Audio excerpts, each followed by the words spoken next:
확고한 증거가 나타나기 전까지는 고수하는 거예요. 혁신적인 것만이 좋은 건 아니에요. 충실히 따라가면서 많은 것들을 만들어내고 이러면서 르네상스라는 게 생기는 거거든요. 과학에서 어떻게 이런 것들이 작동하는가를 잠깐 말씀드렸습니다.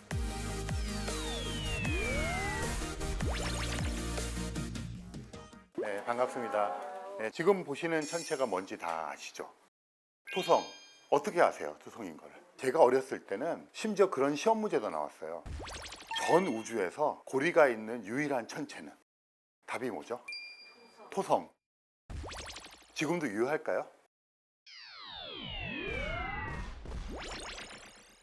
과학 그러면 뭔가 좀 혁신적이고 새로운 것을 의심하는 그런 것들이, 그런데 사실 대부분의 많은 과학자들이 그 시대에서는 굉장히 보수적이에요. 패러다임이라고 얘기를 하거든요. 그 시대를 흐르는 이제 과학의 어떤 모범 답안 같은 것들인데, 가만히 그냥 여러분이 상식적으로 생각해 보시면 우주가 이렇게 넓은데 별의별 거 다 있고, 그런데 이 전우주에 토성에만 고리가 있다고 생각하는 게 상식적인 생각일까요? 그런데 과학자들은 다른 행성에서 고리가 발견되기 전까지 계속해서 전 우주에 우리가 알고 있는 한 고리가 있는 천체는 토성밖에 없다는 것을 오랫도록 유지했어요.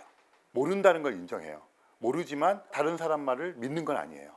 모르는 것하고 다른 사람 말을 수용하는 것은 또 틀리죠. 확고한 증거가 나타나기 전까지는 고수하는 거예요. 그런 걸 정상과학이라고 불러요. 그래서 우리가 그냥 과학자에 대해서 막연히 가지고 있는 것들, 과학자들은 가치 중립적이고 항상 논리적으로 생각하고 비판적 사고를 갖고 이러는데, 과연 그럴까? 대부분의 과학자들은 그 당시에 교과서적으로 인정되고 있는 정상과학이라는 것을 따라간다는 거예요. 별 의심 없이. 항상 뭐 혁신적인 것만이 좋은 건 아니에요. 그러니까 안정되게 오래도록 가는 것을 통해서 우리의 삶 속에 직접적으로 깊이 들어오는 것들이 마구마구 생산이 되는 거거든요. 기성에 맞춰져 있는 것들을 우리가 충실히 따라가야지, 충실히 따라가면서 익숙해지고 그것으로부터 많은 것들을 만들어내고 이러면서 르네상스라는 것이 생기는 거거든요. 그런데 하나씩 둘씩 그것을 위협하는 것이 나오기 시작하면 그때서는 돌변합니다. 토마스 쿤이라는 사람은 개종하는 것과 같은 돌변이라고 얘기를 해요. 개종은 뭡니까? 불교 신자였는데 기독교 신자가 되는 거예요. 생각만 해도 충격적인 거잖아요. 자신이 신봉하는, 숭배하는 것이 바뀌어버리는 거잖아요. 근데 과학자들은 그 전에 있던 정상과학에 있던 패러다임을 헌시작처럼 그냥 바로 버려버린다는 거예요. 확실한 증거가 있으면. 그런 차이가 아마 다른 분야와 조금 차이가 있지 않나 생각을 합니다. 토성이 우주에서 유일한 고리를 가진 천체였는데, 이건 누구의 고리일까요? 목성입니다. 목성. 목성의 고리가 1970년대에 발견이 되었어요. 성격은 좀 틀려요.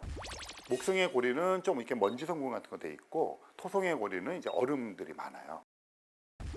목성의 고리가 지구상에서 잘 안 보이는 이유는, 토성의 고리는 토성에 가깝게 굉장히 빡빡하게 있어요. 이 고리가 그냥 하나가 아니고요, 약간 틈도 있는 게 수백 개가 이렇게 있는 고리가 있어요. 근데 목성의 고리는 굉장히 옅어요. 그래서 잘 보이지가 않습니다. 근데 목성에서 고리가 발견되니까 이제 어떻게 했습니까? 전 우주에 하나밖에 없었는데 전 우주에 두 개가 생긴 거예요. 이제 고작 두 개예요. 근데 과학자들은 한 개가 아니라 두 개가 생기면 그때부터 숫자 세는 게 달라집니다. 특히 천문학자들은요, 하나, 둘, 여럿. 하나만 더 있으면 온 우주에 있다가 떠들기 시작하는 거예요. 그러면 이런 생각을 하겠죠. 토성에 있는데 목성에도 있어? 그 다음 행성은 뭐겠습니까? 천왕성, 해왕성. 그럼 어떻게 합니까? 찾아보는 거죠. 하나일 때는 선을 그을 수 없잖아요. 세 개가 되면 어떻습니까? 정말 신나죠. 그러니까 하나에서 둘로 가는 것은 그야말로 혁명적인 것이라는 말씀을 드리고 싶은 거예요. 둘이 되고 나니까 그 다음에 저 있겠네 하고 궁리를 시작하잖아요. 그것을 의심하던 과학자들도 이제는 찾아봐야 되겠다는 식으로 태도가 변하는 거죠. 천왕성에 찾아왔더니 천왕성에도 고리가 있는 거예요. 그러면 해왕성에는 있습니다.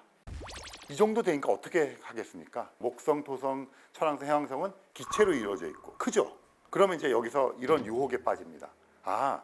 거대 기체 천체들은 다 고리를 가지고 있구나. 옛날에는 고리를 모를 때는 어떻게 초점을 맞췄냐면, 왜 토성에만 고리가 있지가 화두예요. 그러면 태양계 형성 이론은 왜 토성에만 고리가 있는지를 이론적으로 설명을 해야 돼요. 그런데 지금 어떻습니까? 그게 아니라 거대 기체 천체들은 죄다 고리를 가져야 돼요. 그렇게 이론이 바뀌어야 되겠잖아요. 근데 이러면 또 과학자들이 또 의심을 하지 않겠습니까? 지구에 왜 없지?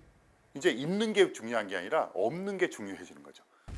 수성, 금성, 지구, 화성에는 고리가 없어요. 얘네들은 뭡니까? 암석질, 태양에 가까운 애들, 표면이 딱딱한 애들. 그런 와중에 소행성이라는 천체 아세요? 화성과 목성 사이에 몇 미터짜리부터 시작해서 뭐 몇백 킬로미터짜리까지 있어요. 되게 조그만한데 소행성에서 고리가 발견이 되었어요. 거대 기체 천체에서 발견이 되고 암석질 행성에서는 발견이 안 되었는데 이 소행성이 이걸 갖고 있는 거예요, 고리를. 과학자들은 어려운 것들을 단순화시켜서 하나의 법칙으로 만들어내는 것을 계속 추구를 해요. 그러니까 이제 하나의 물리 법칙으로 세상을 다 이루자 뭐 이런 얘기를 하는 거잖아요. 이 정도 판도까지 되니까 과학자가 이렇게 생각하는 겁니까? 아하, 이 고리라는 것이 그냥 원래 다 있는 거야. 그냥 보편적인 거야. 그런 식으로 행성과 태양의 형성 이론을 맞춰가야 되는 거죠. 그러니까 언제든지 어느 천체에든지 생길 수 있어요. 그런데 왜 해필이면 지금 여기에 있고 지금 없는가? 이렇게 이제 그걸 바꿔 나가는 거죠. 지금 목성의 고리 하나 발견하고 지금 여기까지 왔어요. 그러다 보니까 이제 어떻게 하느냐면, 그러면 행성들은 고리가 있는데 그럼 태양계 전체적으로는 고리가 없을까? 태양계가 이렇게 있으면 사실 소행성대 같은 것도 고리라고 볼 수 있잖아요. 태양계 전체로 보면. 그러면 이제 이렇게 생각하는 거죠. 모든 행성계, 항성계는 형성될 때 그 전체적으로도 띠를 만들고 개별 구성원도 띠를 만드는구나. 그래서 이 단순하게 토성의 고리 하나를 우리가 보면서 토성은 유일해라고 생각하는 그것으로도 벗어나고 증거를 확보함으로써 지금까지 말씀드린 것처럼 굉장히 엄청난 일들이 벌어질 수가 있다. 그래서 천문학에서는 특히 하나와 둘 사이가 정말 엄청난 차이가 됩니다. 과학자들이 어떤 식으로 의심하고 어떤 식으로 의심한 걸 해결해 나가서 안다고 얘기하고 또 모르는 것을 만들어내는 것에 관련된 대표적인 예잖아요. 이런 것들이 쟁점이 되는 게 외계 생명체예요. 생명체 지구밖에 없잖아요.